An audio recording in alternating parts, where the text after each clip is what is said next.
Prop de la masia de Millerola, ocultes per la vegetació, es troba un grup de cabanyes de pedra.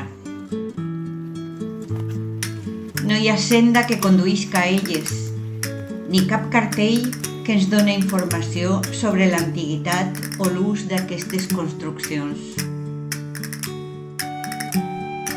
Una porteta dona a l'entrada i dalt una mena de xemeneia.